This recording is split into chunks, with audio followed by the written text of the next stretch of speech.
talking about performance, strategic and performance management tools. So in the former dispensation or in the last syllabus, it's chapter 6, but with the current update, it has moved to chapter 7 because sustainability was added to the new syllabus as chapter 3. And that is why strategic and performance management tool automatically moved to chapter 7. So we'll be looking at these contents. We'll be looking at the learning objective. What are you supposed to learn? What's the objective of learning this particular topic? And also the learning outcomes. What should be the product of what you've learned? Then we'll introduce the strategic and performance management tools paper. Then we'll talk about the strategic management tools, which is about 12 tools. Then we'll talk about the performance management tools, about 6 tools. And we'll end the topic. So what are the learning objectives as we run through it quickly? We are to discuss these tools that are likely to be tested and examined in the case study paper. So the understanding of these 2 tools in addressing case study exams or case study issues in your workplace, in practical work life, are very important.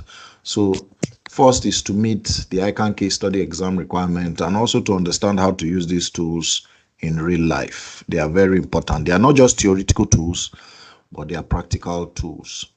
And at the end of the day, the outcome is that you should be able to understand the strategic management tools and be able to apply them in real life, primarily to pass the exams and secondarily to use it for life. And the second part is to apply the performance management tools to pass your exams and also to use it in real life scenarios. So let's introduce the paper or the topic. Speaking to strategic and performance management tools, chartered accountants provide business strategic and operational analysis for companies or for clients. But in the case study exams, we are to understand these tools that involves analyzing a given scenario or a given case to be able to provide context in the form of business strategic and operational efficiency that supports the attainment of business strategy and operational objectives. So generally, these tools help you to support business strategy, which is the apex form of policy formulation, strategic objectives, and the operations, talking about day-to-day running of the business, month-to-month running. So it involves providing analysis using some of these tools to help provide strategic direction and also operational analysis for businesses. And it helps to support businesses achieve their goals and their objectives strategically, operationally, and tactically. So strategic analysis involves 3 areas. Number 1, the environment. It involves environmental analysis. Number 2, it involves internal analysis. And number 3, it involves strategic choice. So the environment talks about external factors that affect the company, speaking to opportunities, threats. Environmental analysis are external to the company. Then internal analysis are factors internal to the business, like their competitive advantage, their strengths, their weakness, and several factors that help them internally or bedevil them internally. Then the strategic choice speaks to what they choose to pursue as a goal, as an objective. So that's what strategic analysis involves. So we'll look at the analysis of the environment or the external environment. It involves scanning and evaluating factors outside a company's control and to identify opportunities and threats that influence strategy. So externally, an organization does not operate in silo. It does not just do business for its internal consumption. It has to maybe produce goods and services and take it out. So that moving out with the goods and services speaks to factors that are external to the company or to the business. And opportunities are external, threats are external, that influence their strategy, their operations, and their tactical way of doing business. So the two components of the external environment speaks to the industry environment, their suppliers, their customers, and their competitors. All these are external to the business.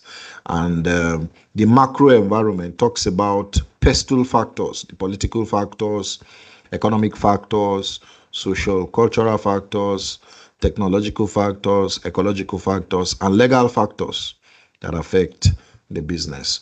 And the purpose for this is to build sustainable and competitive advantage. Very important, sustainable and competitive advantage, and for the business to be able to spot opportunities and threats early. Opportunities are to be explored and threats are to be mitigated against. So the business, the purpose of these tools are to guide strategy and foster cooperation with other firms in the business or in the industry where that business is domiciled. So the key insight is that environmental factors vary by company. So each business must decide which ones are most relevant based on their niche, based on the products, based on the services they provide to the market. So ongoing scanning and monitoring are essential for effective strategic management to thrive and succeed in the business space. So models useful around the external environment we'll be looking at speaks to PESTEL. We just spoke about PESTEL now. It's a model you can use. It's also a tool. Second one is diamonds or Porter Diamonds model. It's an external environment model. And the external analysis based on these two models may involve industry or task environment, which is the analysis of the company's competitive position in the industry where it operates. So a company needs to perform this analysis to understand the opportunities and threats and how to explore them, how to navigate through the opportunities and threats to be able to achieve its objective and create a sustainable business. So the models for industry analysis that the company could use are, number one, Porter 5 forces, which we'll be looking at, and Boston Consulting Group model. So these models help to analyze the internal environment, and internal analysis involves carrying out a position or a position audit of the business to identify the strengths and weakness within the business. So that speaks to the internal analysis of the business. Talking about its product, the management, its liquidity position, how suppliers provide quality raw materials or services, existing customers that patronize the business, and the cost structure of the components of products and services it brings to the market. So in this area of internal analysis, strategies are then developed to exploit fully the business strength, which is internal, and remove or reduce significantly the weaknesses. So for the internal analysis, models around value chain analysis, Boston Consulting Grid, the gap analysis, the benchmarking, and EMS tools are very necessary, because a combination of these two sets of analysis, which is external and internal, is known as corporate appraisal. So when you are doing an analysis for a business, it's external and internal, talks about appraising the business corporately, and it results from the strength and weakness and opportunities and threats. So don't forget, strength and weakness are internal to the organization, while opportunities and threats are external. Very key. So these tools or these models are compared with the business mission statement and the strategic objectives to discover the gap which the business must fill to achieve a strategic objective. So there are other useful tools we'll be looking at for corporate appraisal, talking about SWOT analysis, Porter's generic strategies, Ansoff matrix, resource audit, business capacity analysis, and the Boston business process model. So generally, as strategies are implemented, the firm needs to carry out an evaluation of the effectiveness of its strategies in achieving stated objectives and suggesting alternative strategies where the objectives have not been met.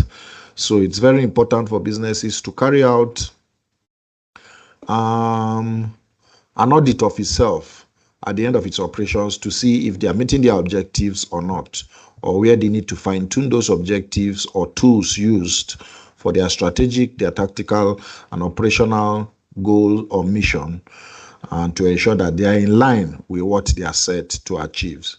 And this process is called performance management. And we have performance management tools we'll be looking at in this class, which are useful for the business and corporate appraisal. First one is critical success factors, the key performance indicators, balance scorecard, value for money audit, and the EVA, which is economic value added analysis. We'll be using this performance management tool to appraise the business and help to provide clarity on how businesses could thrive using these fantastic tools. Okay, so that's a general introduction on the topic we're going into, which is strategic and performance management tools. Do we have any questions? That's okay. Right on, sir. All right. Sir. Okay, fantastic. All right, so let's move to the strategic management tools proper. And generally, we'll be looking at the first one. There are two types. We have the strategic and the performance. So we'll be speaking to strategic management tools. And the first model under the strategic management tools is PESTEL, the PESTEL analysis. The PESTEL analysis talks about the political, economic, social, technological, environmental, and legal external factors or external environment the business operates. So don't forget, this PESTEL analysis talks about the external factors around the business. So it's a tool that manages this area externally to the business. And the purpose of this tool is to analyze external factors that could impact an organization's performance. It's very important. And components of this talk about the political environment, talking about government policies, elections, the stability of the economy, rules and regulations, promulgations that affect the business space. So generally, businesses are influenced or affected by government policies, by stability in either monetary and fiscal policies, regulations, new tax reforms, and several political decisions that are made by government affect businesses. And when a business is operating, you need to analyze it based on its political environment. Businesses don't work outside a political, the political arena, but they have to work within a political arena because that influences their operations and everything they do. Another component is the economy, talking about inflation, talking about the exchange rate, like the economy of Nigeria is currently dollar driven, then whether the economy is growing at a GDP, good GDP rate or not. So economic factors around discussions or conversations with these are areas we should look at and that influences a business positively or negatively. And the third component is the social environment, talking about demographics, the lifestyle, the changes, consumer behavior, how do consumers tend to gravitate towards the product or services that company is providing, what are their preferences, how is their disposition towards the product. So these are conversations generally around the social environment. And the technological environment talks about how the business is tech savvy and is driven by technology, research and development activity, automation of their business processes to help the business drive and provide value to the marketplace. And also the environment, talking about how sustainable the business is and response to sustainability challenges and demands. talking about areas of climate change, waste management, and generally how the business thrives or deals with the environment.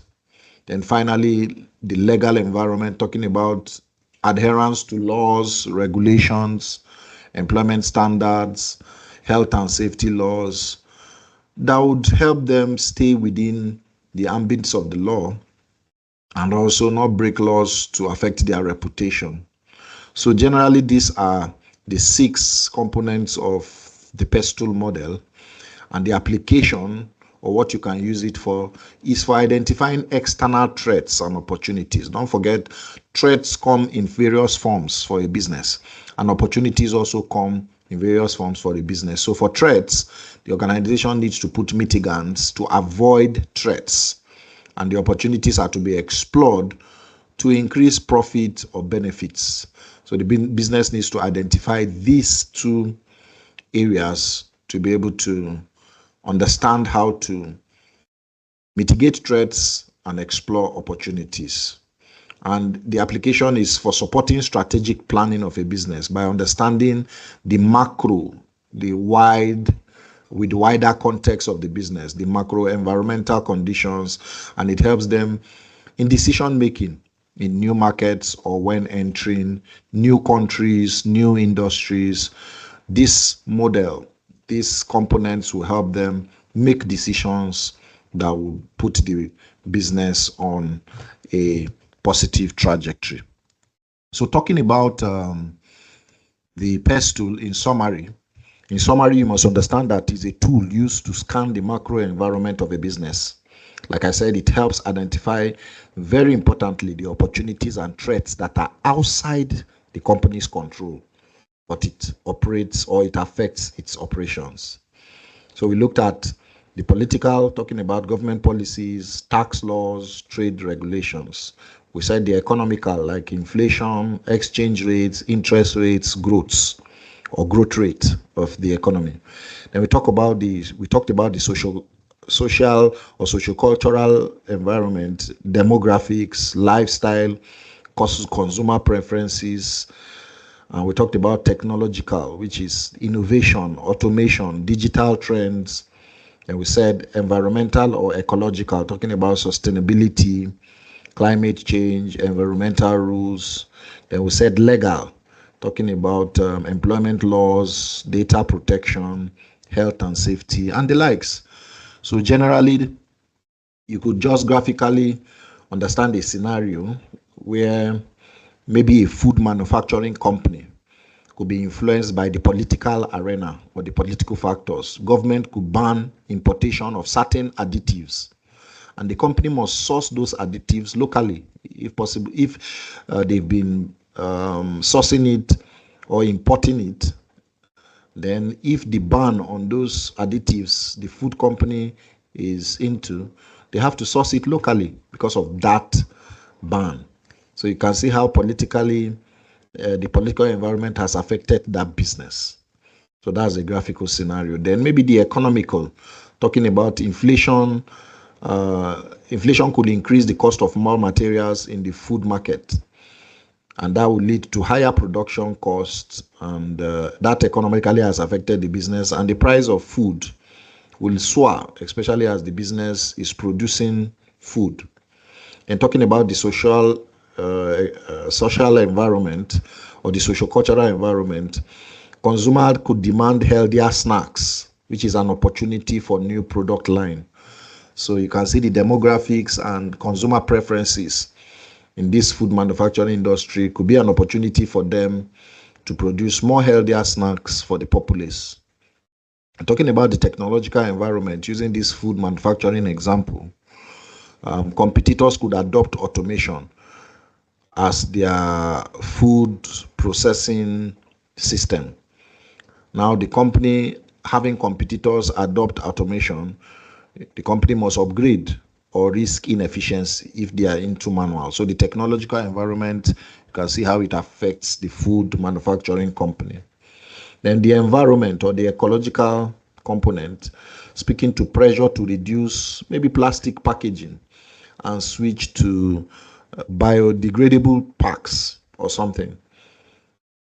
So you can see the environment or the ecological factor or component has affected or is affecting this food manufacturing company in this component. And finally, the legal environment, speaking to the stricter food labeling laws that could be in that environment. The company could update its packaging to enhance its distribution to the populace and adhere to laws that are around packaging, speaking to organizations like the Standards Organization of Nigeria and the likes. So the legal environment must be adhered to, and the legal environment must be planned for by businesses. So a key takeaway for this model speaks to how it helps managers anticipate changes. The PESTEL model helps managers anticipate changes, make them proactive, and adjust their strategies to remain competitive in the business space. So that's a key takeaway for you. The PESTEL model helps managers anticipate changes, speaking to being proactive, and also adjust these strategies to remain competitive in the business environment. Very, very important. Okay, so that's generally my thoughts on the PESTEL model. It's a model the examiner frequently tests in his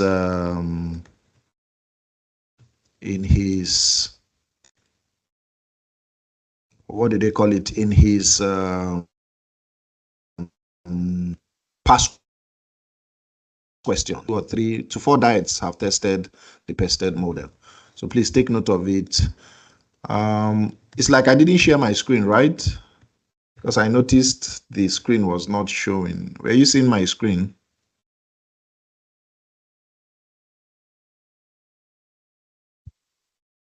Hello, is somebody on the call?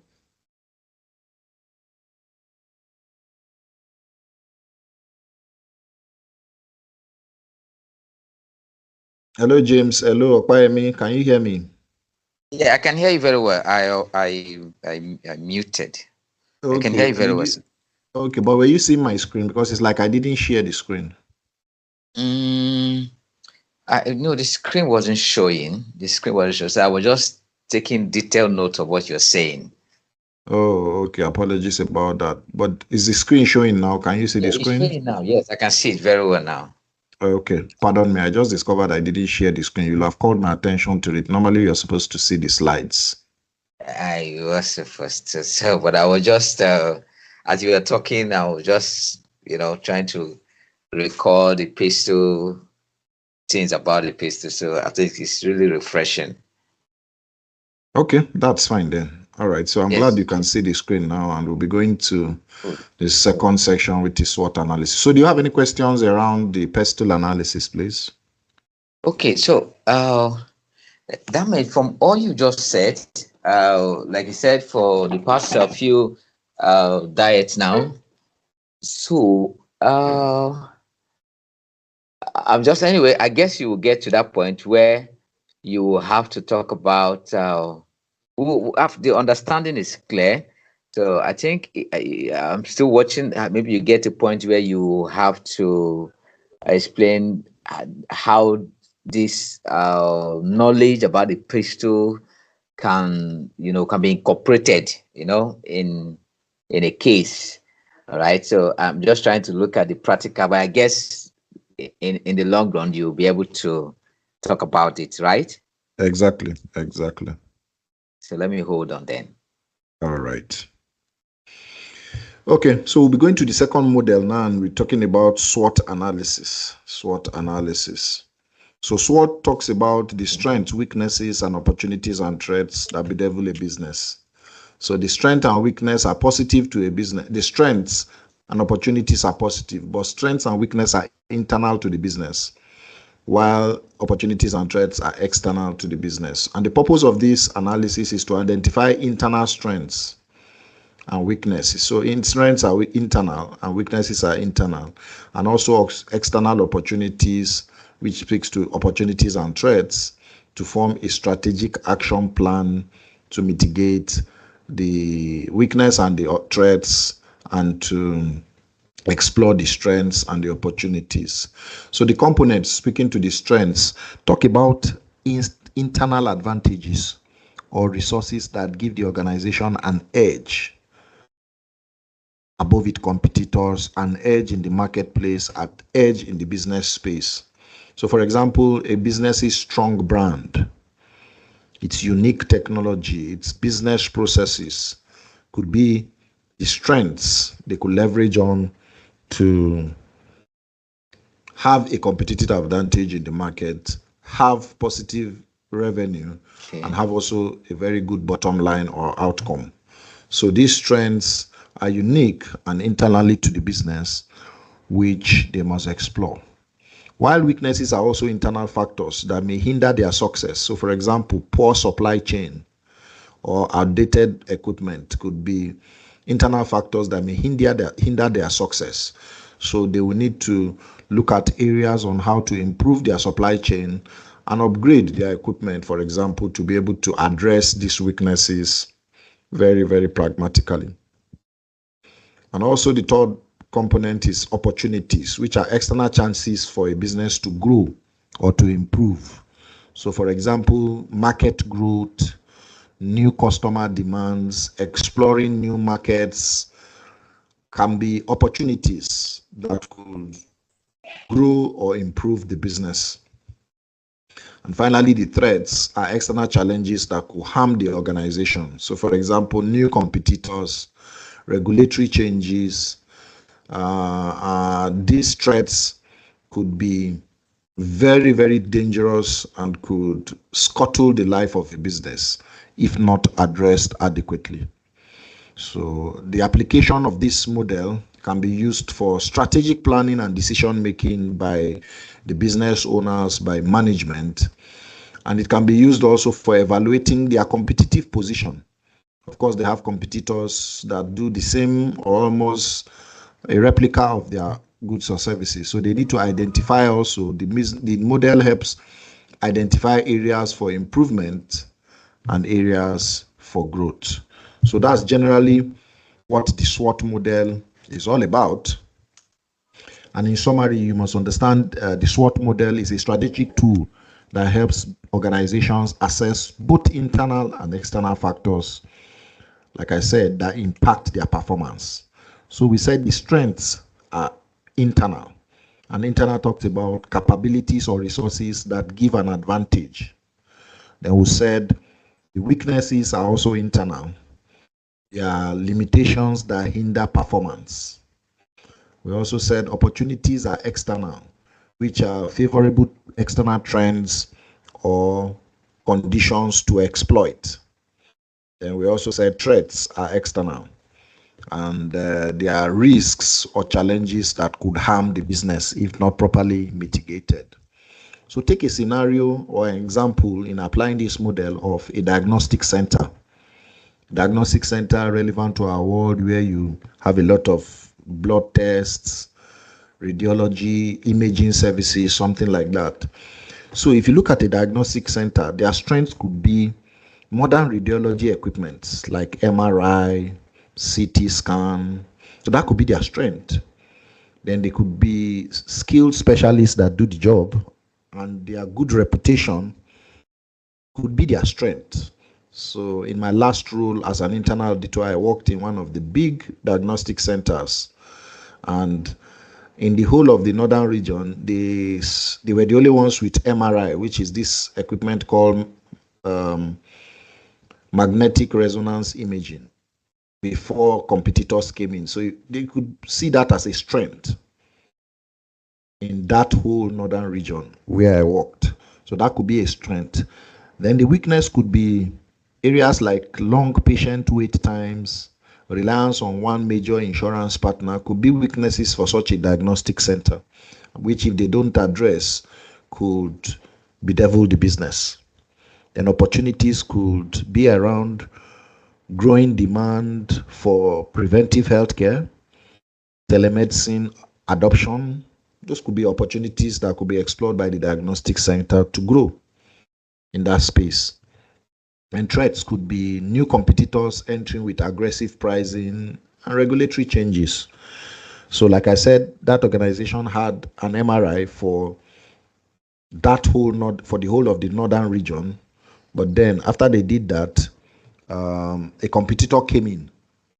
So that could be a threat if not properly mitigated. So a key takeaway for the SWOT model is that in providing context under exam condition or workplace application, the SWOT provides a balanced view of where the business stands, and it guides strategy by matching strength to opportunities while addressing weaknesses and threats. Very important. So the SWOT, like I said, I'll say it again, provides a balanced view of where the business stands and guides strategy by matching strengths to opportunities while addressing weakness and threats. Okay, so that's generally some thoughts on the SWOT model. We have any questions on the SWOT model? Any questions on SWOT analysis or contributions or observations? All right, I believe we are enjoying or understanding it hook, line, and sinker.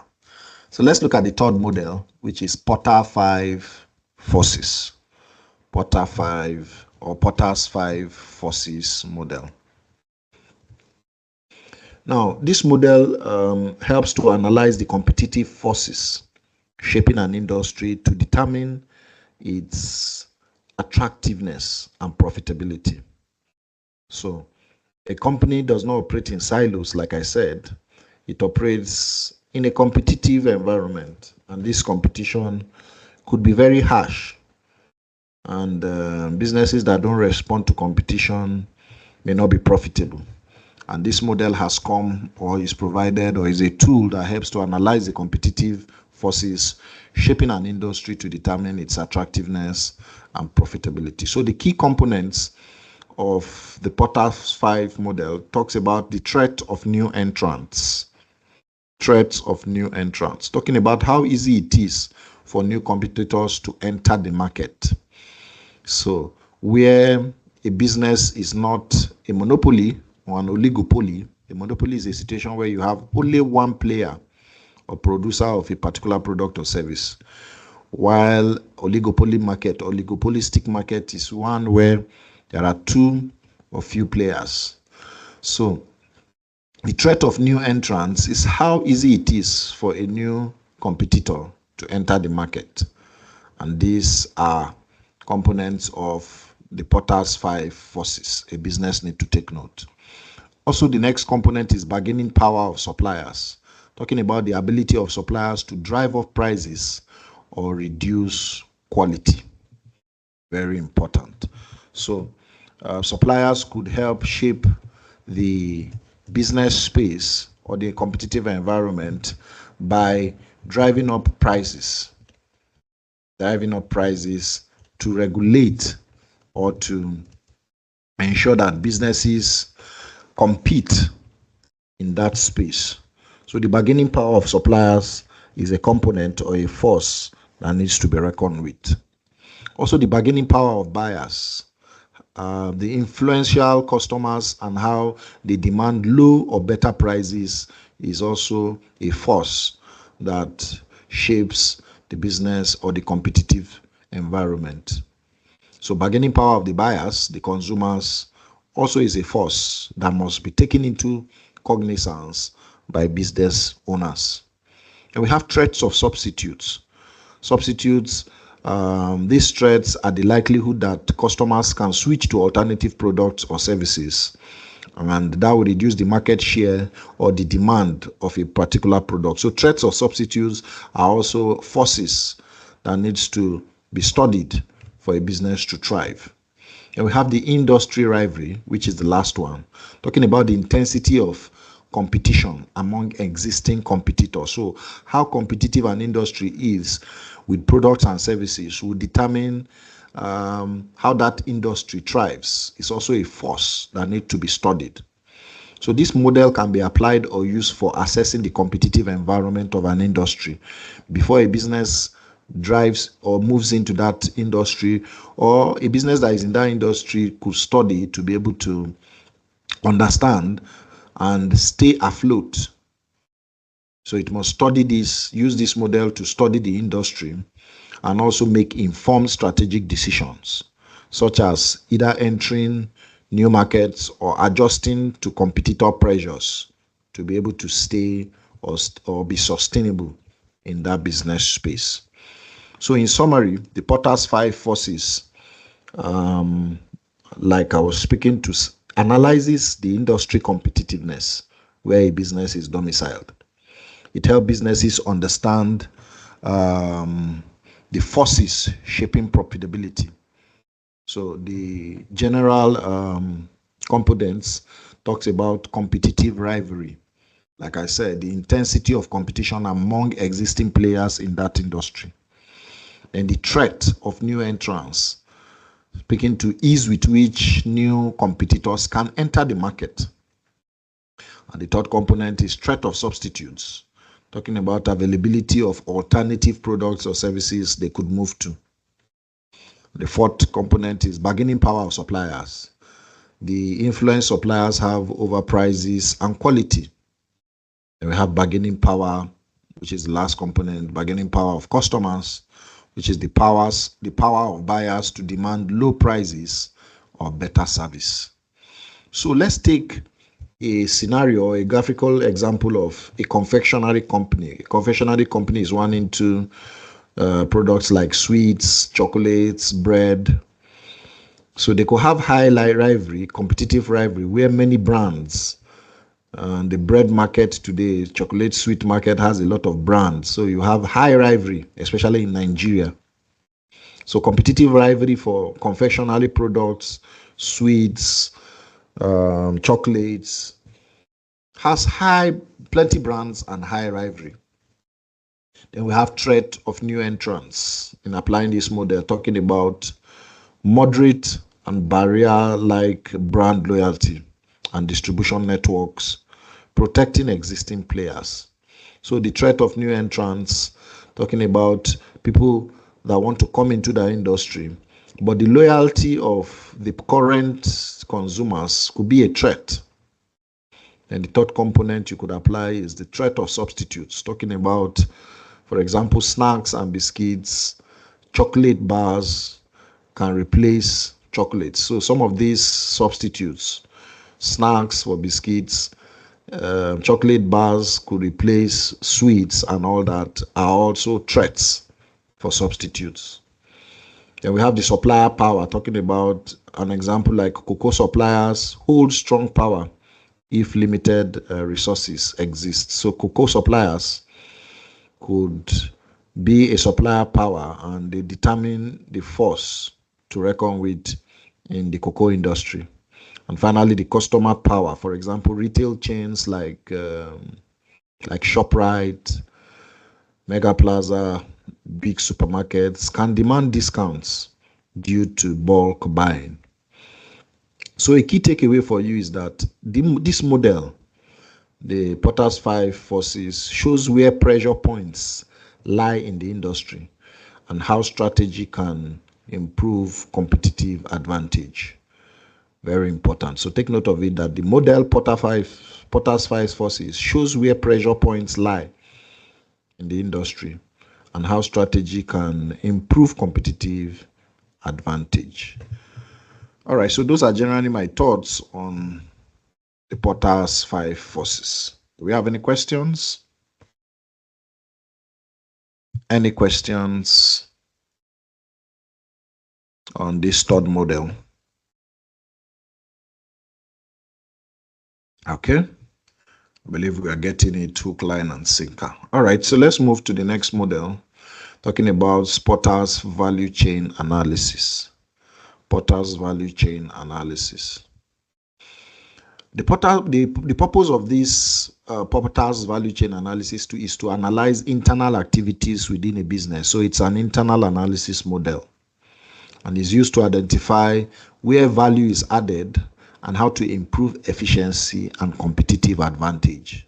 So that's generally what Potter's value chain analysis means. It's an internal tool that helps to add value, to improve efficiency and competitive advantage of the business.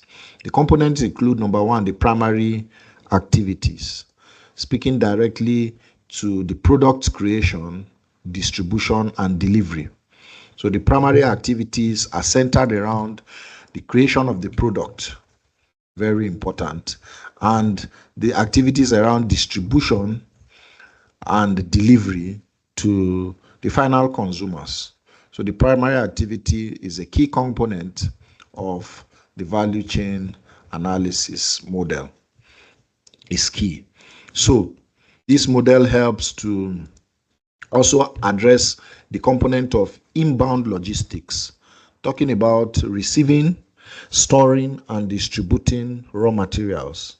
So where the company is into manufacturing, for example, the raw materials reception, distribution, storage are very important, and that speaks to inbound logistics, which is a key component of the Porter's value chain analysis. And the third one talks about the operations, that is transforming raw materials into finished goods.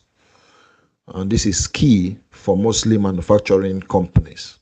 And this model actually deals with manufacturing companies primarily. And the fourth component speaks to outbound logistics, the distribution of finished goods or the products to customers. Talks about outbound logistics. And finally, marketing and sales, the activities around informing buyers and inducing purchases of those products is what this component is all about. Then we also have services. We have after sales support and customer support services that help deal with issues around the product has been provided but has either installation or few issues that need to be addressed. Then we have support services that assist primary activities around the product formulation, distribution, and delivery. Then we have the firm's infrastructure, talking about the back office staff or support staff that generally manages finance unit, legal unit of the business that runs the business. We also have the human resource management that recruits, trains, and manage employees. And we also have the technological development around the innovations, IT infrastructure, and the general activities around being tech savvy for the company's employees and the business operations generally. We also have the procurement, the acquisition, purchases of inputs, materials, equipment, services for the business to thrive. And this can be applied or used for, the model can be applied or used for identifying areas of cost reduction, enhancing efficiency, and differentiating value-added activities. The model helps or can be used for these areas practically. The model can also improve the overall customer experience by optimizing internal processes. So internal processes, don't forget I said this model is an internal analysis model. So it could improve customer experiences by optimizing internal processes. So that's generally what the Porter's value chain analysis is all about. So in summary, this model helps organizations analyze activities that create value for customers and identify areas to improve efficiency, like I said, or gain competitive advantage. So the activities or the components splits into 5 principal activities, or two principal activities centered around the primary activities and the support activities. So the primary activities are direct value creation.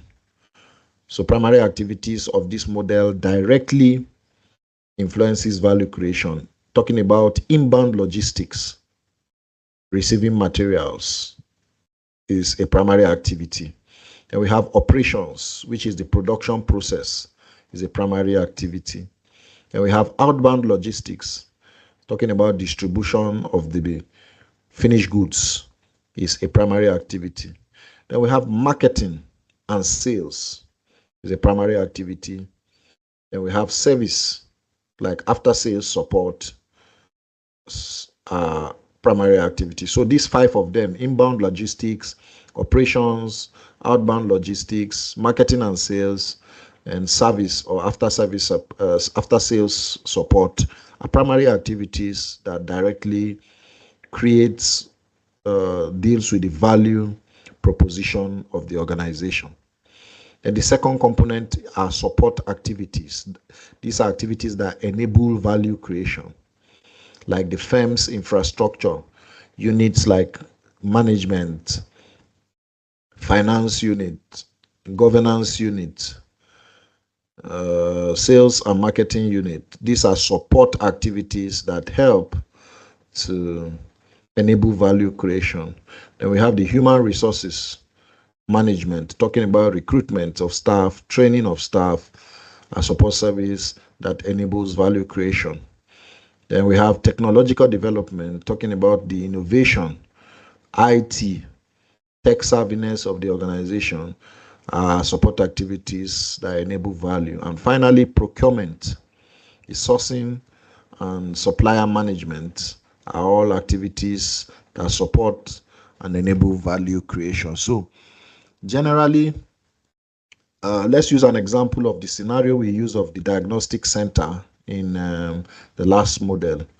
A diagnostic center could have inbound logistics, talking about the primary activities, areas around receiving test kits, reagents, reception, and medical consumables for their operations could be areas of inbound logistics. Then for operations for that diagnostic center, we could have the running of lab tests, radiology imaging scan, and patient diagnostics generally. And we also have the outbound logistics, talking about delivering test results. So I was saying that the Porter's value chain model could be integrated or used in that last example of the diagnostic center I spoke to.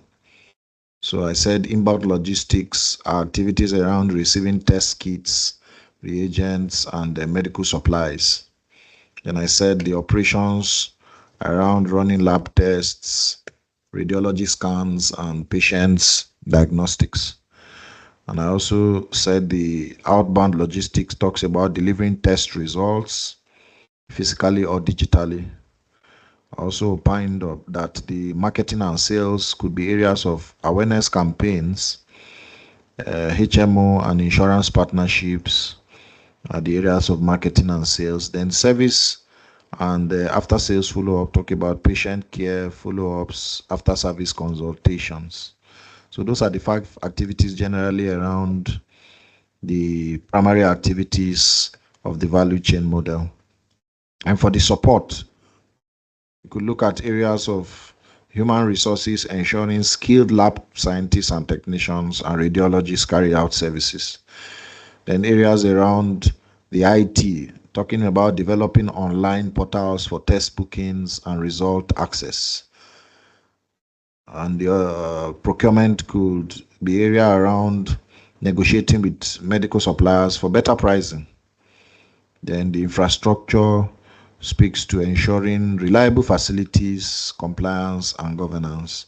So the key takeaway for you on the value chain model is that where value is added and where costs can be reduced or processes improve or improved to achieve sustainable advantage are key takeaways for you to understand the value chain analysis model. All right, so that's the model in brief, which is the Porter's. The value chain analysis. Oh, okay. All right. Okay, so let me go back to that area of the value chain analysis, and I was saying that the